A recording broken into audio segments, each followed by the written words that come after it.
Haleluya, puji Tuhan. Salam damai sejahtera di dalam cinta kasih daripada Bapa kita Tuhan Yesus Kristus. Selamat pagi, hari Sabtu, pagi hari ini tanggal 16 November 2024. Besok hari Minggu, harinya Tuhan. Mari kita semua berbondong mencari Tuhan.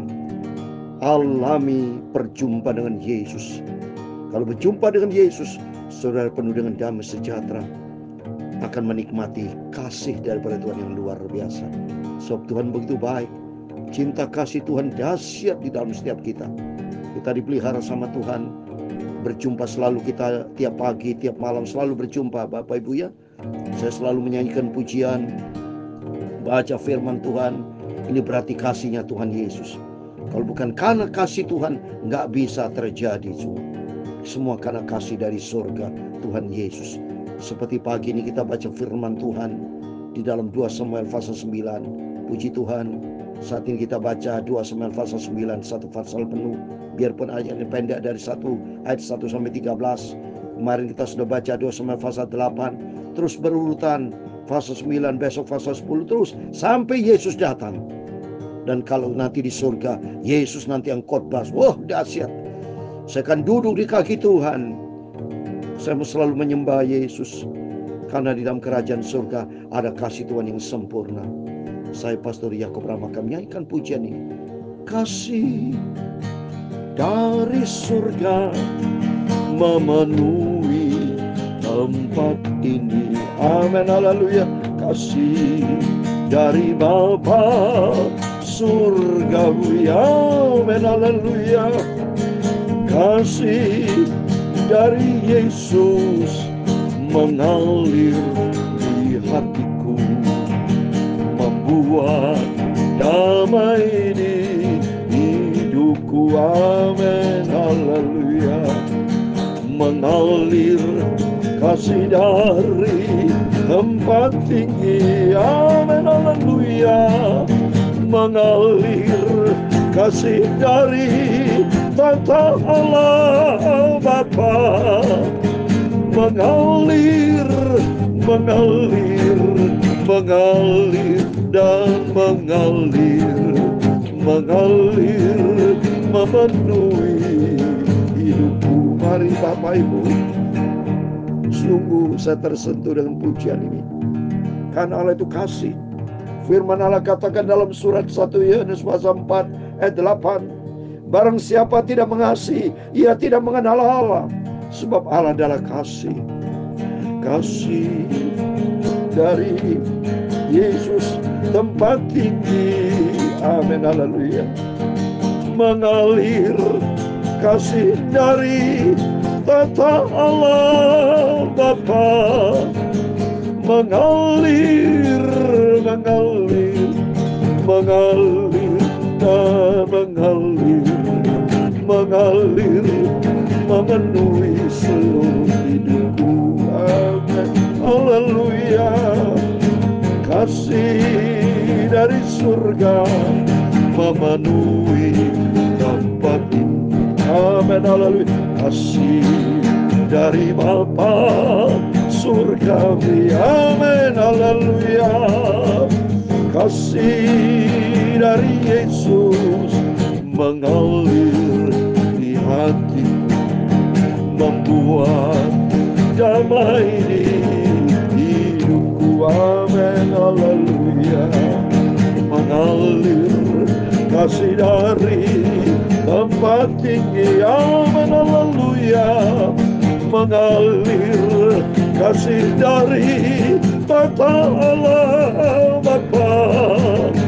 Mengalir, mengalir dan mengalir dan mengalir, mengalir memenuhi hidupku. Amin, haleluya.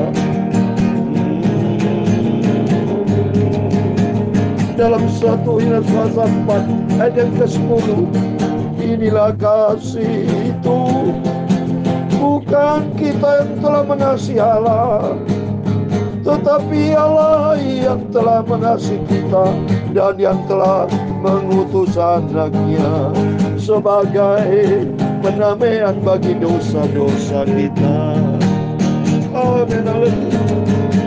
Kasih dari surga memenuhi tempat ini. Ya Tuhan, punya mula kebesaran dan kejayaan. Oh, haleluya. Kehormatan, kemasyuran, dan keagungan. Ya segala-gala yang ada di langit dan di bumi. Ya Tuhan, amin, haleluya. Punya mula kerajaan dan Engkau yang tertinggi itu melebihi segala-galanya sebagai kepala. Sebab kekayaan dan kemuliaan berasal daripadamu, dan Engkau yang berkuasa atas segala-galanya. Dalam tangan-Mu lah kuasa membesarkan dan mengukuhkan segala-galanya, Bapa. Sekarang dialah kami di dalam nama Tuhan Yesus Kristus. Amin, haleluya. Kami bersyukur kepada-Mu dan memuji nama-Mu yang agung itu. Mengalir, mengalir, mengalir dan mengalir, mengalir, memenuhi hidupku. Amin, haleluya. Tuhan Yesus, sucikan mulutku, hatiku dan pikiranku. Pagi ini ku mau baca firman-Mu, Tuhan. Ampunilah semua dosaku, oh sucikanlah hidupku. Dalam nama Tuhan Yesus Kristus, pagi ini kami semua diberkati, Tuhan. Terima kasih Bapa. Berfirman Bapa, kami siap baca firman-Mu. Dalam nama Tuhan Yesus kami sudah berdoa, ucap syukur, haleluya. Amin, amin. Terpujilah Bapa kita Tuhan Yesus yang selalu memelihara kita. Sampai hari ini Sabtu pagi 16 November, 2 minggu lagi berarti kita sudah memasuki bulan Desember, saudara ya. Oh, 2 minggu lagi masih akhir November ya. 23 berarti 30 November ya. Berarti ya sudah berarti 2 minggu lagi lah kita memasuki bulan yang terakhir. Semua karena anugerah Tuhan. Biar kasih dari surga dari Yesus akan turun menyertai kita. Karena firman Allah tadi katakan, barang siapa tidak mengasihi, ia tidak mengenal Allah. Sebab Allah adalah kasih. Dalam nama Tuhan Yesus, Bapak Ibu Saudara semua diberkati Tuhan. Hiduplah di dalam kasih Tuhan. Inilah kasih itu, bukan kita yang telah mengasihi Allah, tapi Allah yang telah mengasihi kita dan yang telah mengutus anaknya, Yesus Kristus, sebagai pendamaian bagi dosa-dosa kita semua. Amin.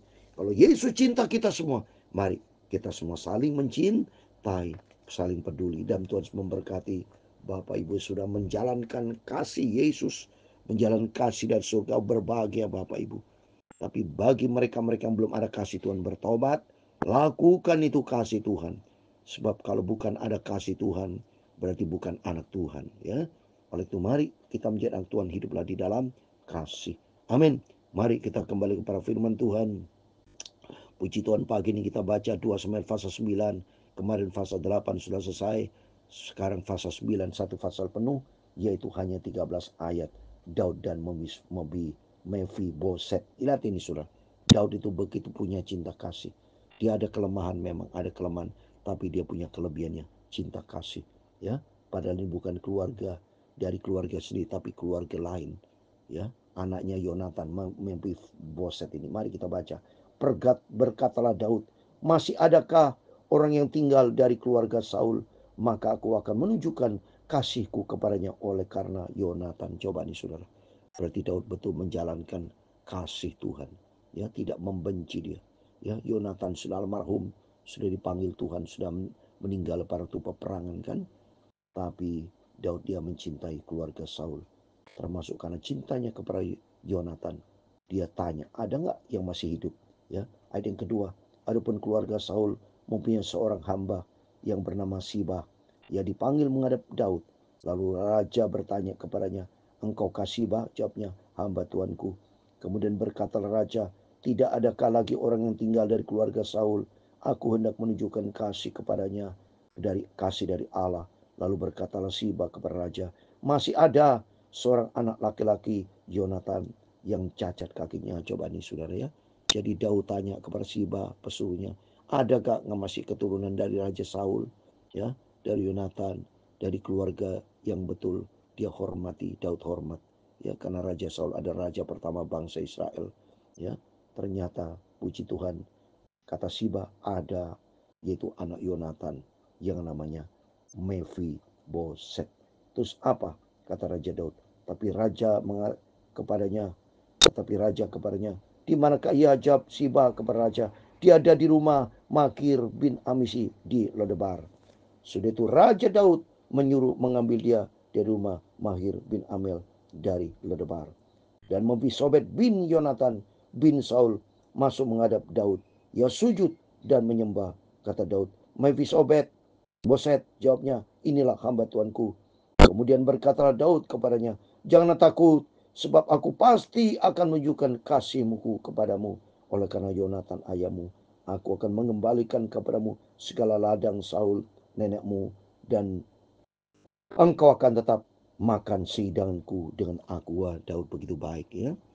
Mephiboset dia takut, dia pikirkan, waduh gua dibunuh nih karena orang tuanya dibunuh, opanya, kakeknya Saul juga mati, kalah ya, dia takut. Tapi Daud begitu baik, dia betul pelaku firman. Ini Daud ini pelaku firman, sudah hidup di dalam kasih Tuhan. Jangan takut, dia bilang, aku pasti akan menunjukkan kasihku ya kepadamu. Oleh karena Yonatan papamu itu sudah kayak saudara dengan aku, kata Daud seperti itu ya. Ya, jadi Mephiboset ini bersyukur kalau jumpa dengan Raja Daud. Terus apa jawabannya, saudara? Lalu sujudlah Mephiboset dan berkata, apakah hambamu ini sehingga engkau menghiraukan anjing mati seperti aku? Jadi merendahkan hati. Ya, Mephiboset dianggap sebagai anjing, dia merendahkan hati dia sendiri, merendahkan diri, saudara. Ya, jadi kenapa aku ini diperhatikan ya? Padahal aku seperti anjing. Dia bilang, aduh mohon maaf nih saudara, ini firman Allah. Lalu raja memanggil Siba, hamba Saul itu, dan berkata kepadanya, segala sesuatu yang adalah milik Saul dan milik seluruh keluarganya, kuberikan kepada cucu Tuhan. Wah, dahsyat. Ya, yang sudah tadi dirampas oleh Daud dikembalikan kepada cucu. Berarti cintanya Daud luar biasa. Dia sebagai pelaku firman hidup di dalam kasih Tuhan. Mari Bapak Ibu, melalui firman-firman yang selalu kita dengar, kita ikuti mana yang baik, yang tidak baik kita tidak ikuti. Daud memiliki sifat kasih. Mari Bapak Ibu, biar melalui firman Tuhan pada pagi ini, milikkah kasih Tuhan, peduli kepada orang yang butuh bantuan, peduli kepada pekerjaan Tuhan, peduli kepada hamba-Mu Tuhan, peduli supaya kita saling mengasihi, juga peduli kepada teman-teman kita yang dalam keadaan tidak mampu ya, semuanya. Yang seperti Daud begitu, dia cinta, dia mau kembalikan seluruh asetnya ya kepada Mephiboset ini ya. Engkau harus mengerjakan tanah baginya, engkau dan anak-anakmu dan hambamu, dan harus membawa masuk tuannya supaya cucu tuanmu itu ada makanannya. Mephiboset, cucu tuanmu itu akan tetap makan sidangan aku. Siba punya 15 orang anak laki-laki dan 20 orang hamba. Coba nih ya, begitu Daud begitu mencintai Mephiboset sehingga dia bilang makanan sidangan dengan Daud ya. Ini bukti nyata. Ini orang Kristen seperti ini, saudara. Harus bukan hanya pandai teori, bukan pandai mengomong, tapi praktik harus dia praktikkan, yaitu praktik kasih Tuhan. Berkatalah Siba kepada raja, hambamu ini akan melakukan tepat seperti yang diperintahkan tuanku raja kepadanya. Dan Mephiboset makan sidangan dengan Daud sebagai salah satu seorang anak raja. Wah, dahsyat saudara. Coba, tidak gampang soal bisa sebulan makan raja. Itu karena Daud sebagai pelaku firman punya kasih Tuhan. Ya, Mephiboset itu dianggap sebagai anaknya keluarga. Ya, padahal dia cacat ya, dia diizinkan makan bersama Raja Daud. Mephiboset mempunyai seorang anak laki-laki yang kecil yang bernama Milkah. Semua orang yang diam di rumah Siba adalah hamba-hamba Mephiboset. Ayat 13 terakhir, demikianlah Mephiboset diam di Yerusalem sebab ia tetap makan sidangan dengan raja, adapun kedua kakinya timpang kasin, saudara ya. Jadi Mephiboset ini dia timpang, makanya Raja Daud begitu mencintai karena keluarga dari Saul. Dan di sini kita bisa belajar, marilah kita mau hidup di dalam kasih Tuhan. Jangan ada selalu satu sama saling benci, dendam, dengki, tidak boleh. Yang ada adalah kasih Tuhan. Biar kasih dari surga, kasih dari Yesus turun menyertai kita. Ya, kita tidak bisa hidup tanpa kasih Tuhan. Dosa kita sudah diampuni sama Yesus. Kita belajar juga mengampuni orang bersalah kepada kita. Pandang kepada Kristus, biar hidup kita makin dibentuk untuk menjadi serupa dengan Tuhan Yesus. Amin. Mengalir kasih dari tempat tinggi. Amin. Haleluya. Mengalir kasih dari kata Allah Bapa.